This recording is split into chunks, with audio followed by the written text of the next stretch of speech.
Hey guys, it's me, Waldo, back with another video. So I had a comment, I guess you would say, on one of my videos. And the comment was that Supacolor or no process uses laser printers to do transfers. That being said, the Eco, or was it EKI, whatever, Okies, sorry, the Okies, they use lasers to do the transfer. Now here's a thing too that you probably didn't know. You can take an Okie paper, the one-sided print it, and then sublimate, or not sublimate, but screen print on the back of that. It should bind and it should release. The ones that I did the test on, these right here, and I will show you, and I'm going to show you some documents too to show you what I have.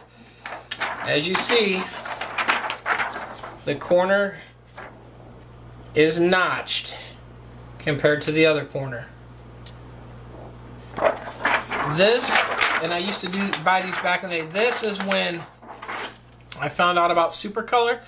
I have a friend, and I've searched everywhere to find out about these, of another way to make a transfer. These are, the company was called, and you can still get them, they're overseas, they're not here in the States. You're not going to find them here in the States. I had to call a lot of people and get this stuff shipped over from other places.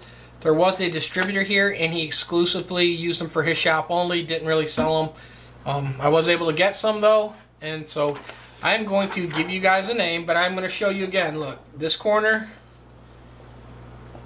this corner is missing, and not this corner. And the reason is because you have to load these on this side. This is the, I guess you'd say, and it's even hard to tell, but one side is smoother than the other. One side is more grippy.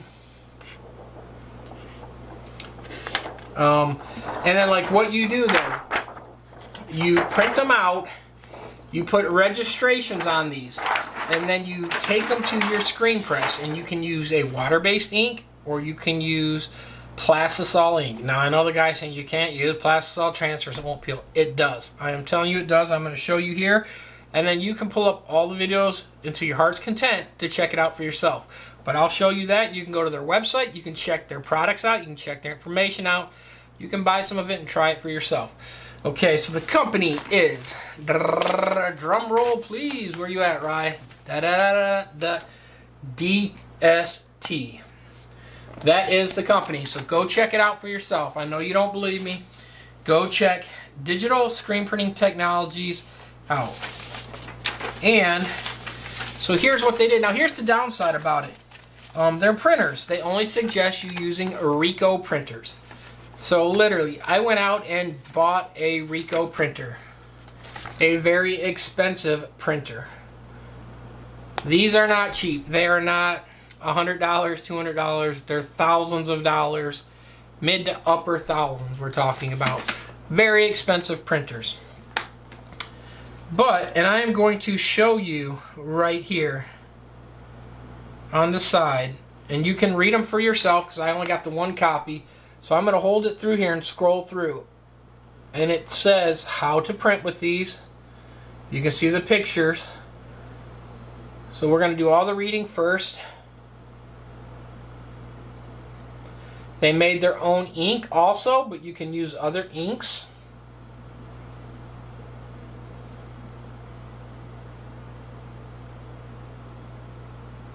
And now we're going to go over to the photos, and they literally cover how it's done. So here are the photos of it.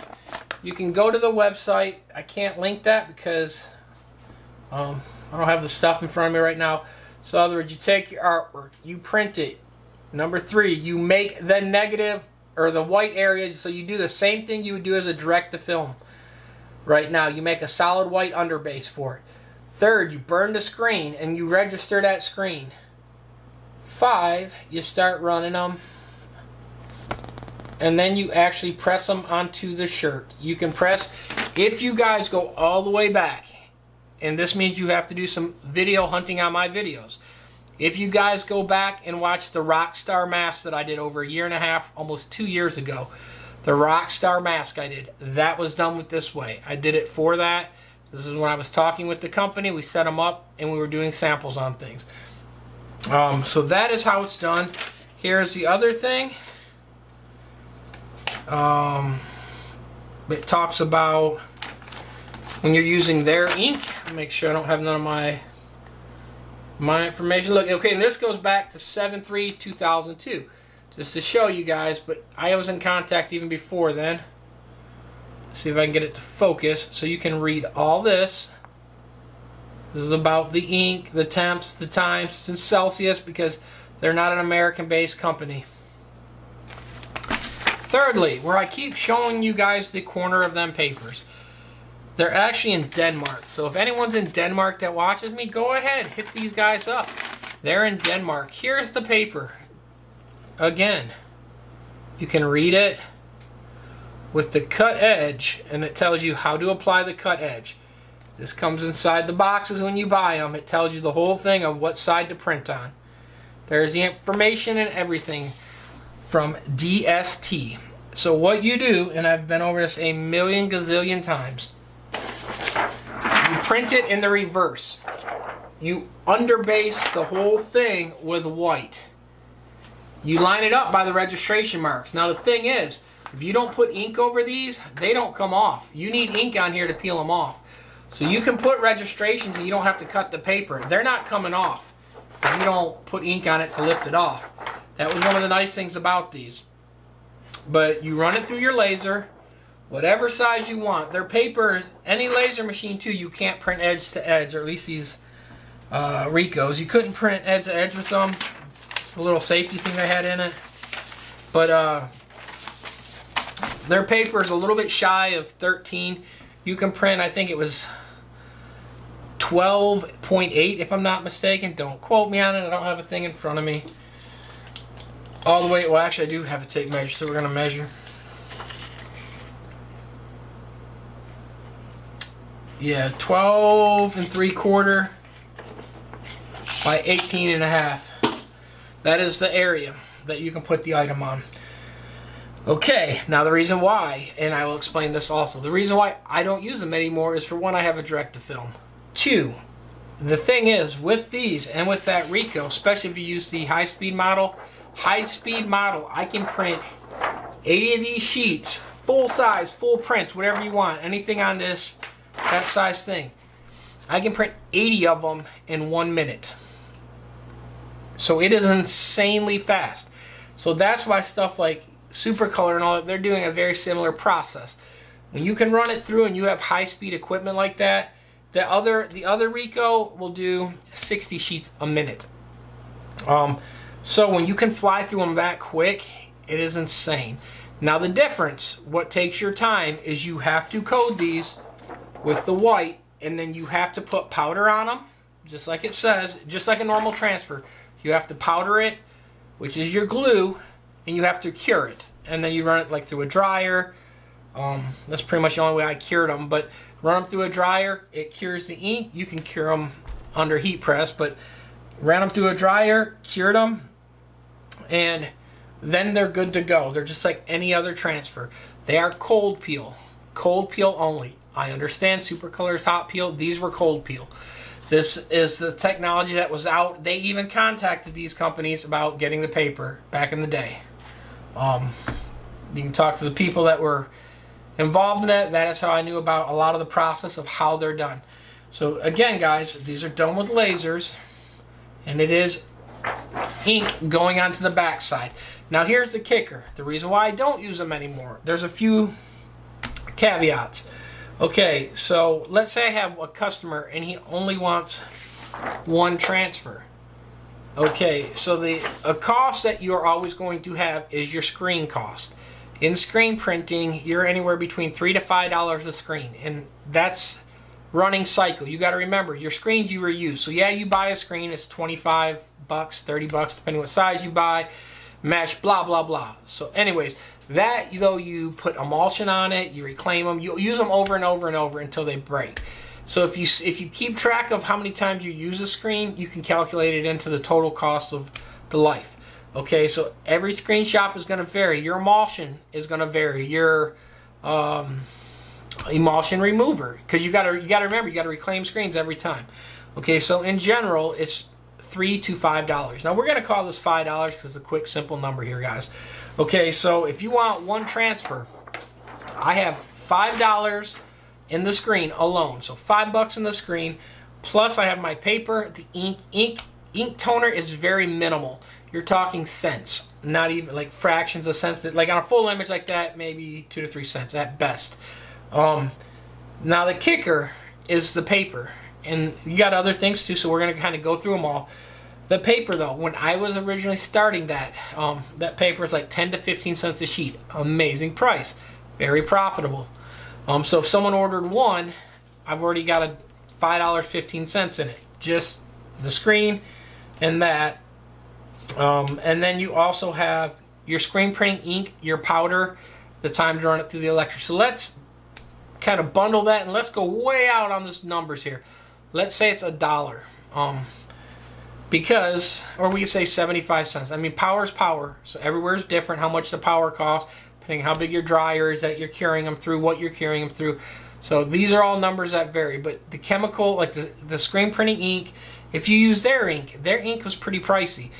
It works good. Theirs was a water-based ink, DST. They also have plastic, but their main one is water-based ink.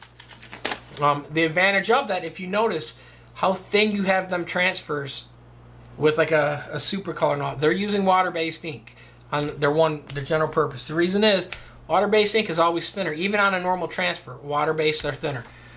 DTF, water-based is thinner.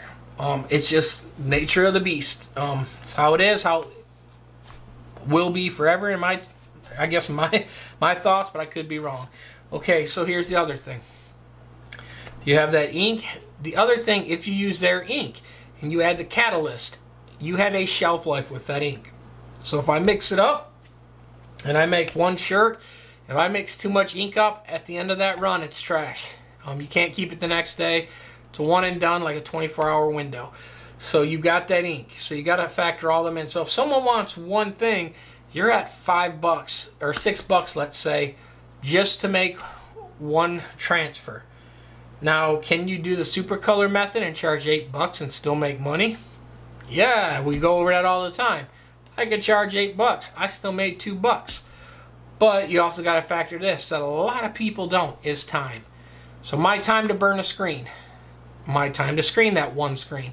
That is why also though, and if you notice too, they do the same thing in this photo. They are using a single color auto. One color press. Use them for yard signs and all. You got vacuum and all that. You can make the registration on it go really quick. I have one of them. If you guys remember, look at my old videos. It's there. That's what that was for. So the advantage of that, like I said, you can do that, but you got to factor your time. Well, guess what? I'm not working for minimum wage. And yeah, I can factor the time and all that, but here's the thing, to do one, it's really not that cost effective to do one for a customer. Where you make your money, and that's why Supacolor has minimums on that, is for one, now instead of $5 in that screen, let's say you ordered 50. So or what's the, I think it's 20. Let's do 20 because that's Supacolor's minimum. Sorry guys, getting a bunch of people messaging things.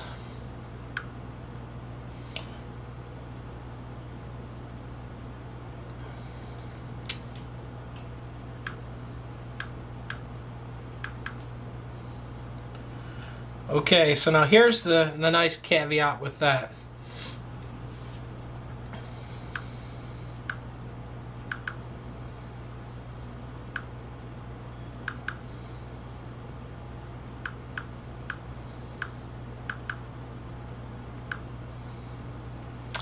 Okay, so what you do is you take the cost of your screen, divide it by your numbers of transfers. That's how much it's costing per to use that screen every time you make a transfer.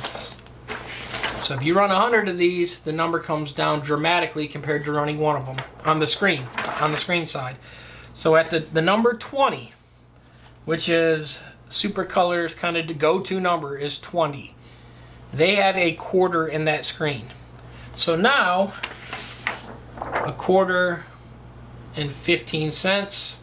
Now we're at 40 cents minus the other ink. So now we're at less than $1. So now I sell this for $8. Now I'm making $7. Now the other thing too, that number, so if I sell it for $8, because these are big, way bigger than the Supacolor, guys. That's a big thing too. Size matters, man. So on that, ask your ladies. No, but so let's do this. And I know Supacolor's got different pricing. I don't have it. Let me see if I got it up here.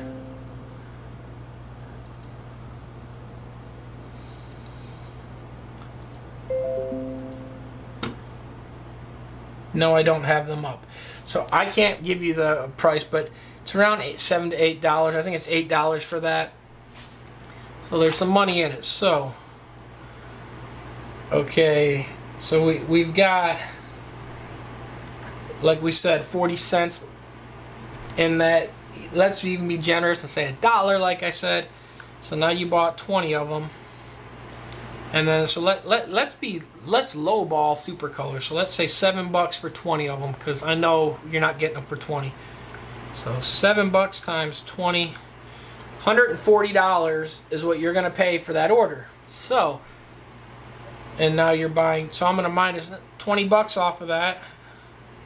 So now I did $120. Now you still got your time. So for me to run them 20 on a single color auto, you're talking less than 5 minutes. You're talking minutes on that. So I just made over $120 an hour. That's good money. Now the caveat: why don't I use these anymore? Why don't I push them? Why don't I work in that route? Here's the caveat: they keep going up on that price on that film. The last time I talked, them sheets are close to $1, $1.25. That's not including shipping to me. So the other thing too, with my direct-to-film, if you buy one transfer, I can print one transfer and make you one. But here we go. We got one right here. I got one transfer. Good to go. So I don't have that issue. One transfer knocked out. Yeah, it took a little bit more time. I've also got a 2-head machine. It is running 3200 print heads on that. It's a little bit faster than the small desktop units. And it's not a first time buy printer. So is it faster on the DTF? No, but here's the thing. DTF, I hit print, walk away. I've got a conveyor dryer and all that. It dries them, reel, take up reel, good to go from start to finish. Yeah, you want to check on it just like anything, but your product's pretty much done from start to finish. These, no matter what, I've got to pay someone to line it up on the vacuum table, make sure the registration's right, to make sure the white base is good. Someone's got to catch it at the end of the dryer. You can let them fall into the bin. It's not going to hurt them. But you still got to do that. And you still got to put a way to put the powder on it, shake the powder off. I've got an automatic agitator. These sheets are not reel-to-reel, or the DST sheets are not reel-to-reel. They are only them size sheets. So I can't run them through my printer in auto, and I can't automatically automate them on a screen press. So that's the drawback on that. That's why they run into them issues. That's why even on Supacolor they have size limitations. It's not because they don't want to do that. They're buying a sheet that is limited on the sheet size. Remember that, guys. They're using, you can say whatever you want, what kind of printer. I know everyone argues, is it laser, is it hybrid technology? But at the end of the day, they're running a sheet through a printer to get what they're doing. The advantages, they're running like a conveyor screen method on the back instead of a single color auto like I'm doing. But at the end of the day, yeah, you can knock them out extremely fast. The downside is now on that $20 order, now I'm at $1.50 to $2 because my paper supplier keeps going up. The other issue too he uses them also, the one that I was getting them from, and he only had so many in stock. So the downside of that is supply and demand. It goes up and the price goes up. So the downside is too getting your hands on them. It was like kind of like the EcoTank 15,000s when they first came out. It's hard to get your hands on one of them, or the 570s. If you had one, it was gold. You could sell that stuff a lot higher. Same thing with this stuff. The paper kept going up in price. It's kind of overpriced right now. The other thing too, you can't do this with a small printer. You got to have a big laser printer. And like I said, they only suggest Ricoh. That's all they suggested because the toners that were in the Ricoh, they had it checked with the toners that were in there and all that stuff. Will it work with other ones? Yes, I have seen people that had this paper and try it. The results aren't always the best though. That's why they suggest the Ricoh. They've done their test on it. Even on their sites, they were pushing Ricoh laser things. You can buy them from them and all that. But that is one of the things. So like between $5,000 to $10,000 in a printer, you're still in the same price as I am for a direct-to-film now. And you're going to need more man hours to run it. Can you use the printer for other things? Yeah, it's a laser printer. So you can print documents, you can print all your sales papers, you can print everything. It's great to have one. You don't always need a 13 by 19 or bigger size though. So that being said, is it an interesting thing? Yeah, and like I said, the company's still out there doing it. I don't know if their paper price went up, Supacolor. Maybe it did, maybe it didn't. They're getting theirs from a different vendor. But at the end of the day, it comes down to, like I said, cost. I can run a direct-to-film cheaper than I can run these. Is my direct-to-film as fast as these? No, these things are insanely fast. Like I said, in 1 minute, you can do over 60 sheets ready to be screen printed. So you can, and the other thing too, you can manual screen print these. You could lay them down on a thing, slide it under, registrate, like slide it under a little cardboard tab, slab it up so it slides in like you do on paper lining up. On a transfer, if you're doing multiple colors, you can use the vacuum fixture on a manual press. You can manually press that. Now go check out people like Juan and all that. Juan did that challenge. Juan did 180, 200 shirts an hour. So yeah, you could do 200 transfers an hour. Direct to film's not going to do 200 that size in an hour. So that's the other thing too. You can still outperform the machine even doing them manually. Yeah, you got to powder them and all that and dust it off. And my point is you can make them a lot quicker. The downside is the paper. The other thing too is the direct to film comes off so much easier than these two. These are kind of a little leery at first.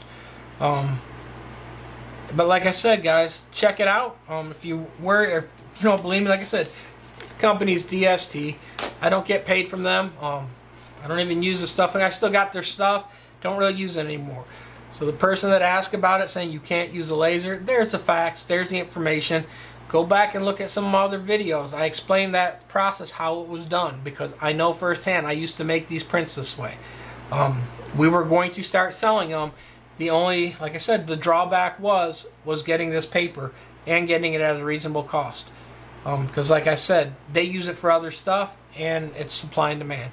Again, guys, I hope this video was helpful. Hope you guys liked it. I'm Waldo2413. Please like, subscribe, give this video a thumbs up because it helps, guys. And please help me get to that, we're almost to 2,000. Help me get there, guys, a little bit quicker. Thanks again, guys. Waldo2413. I'm out.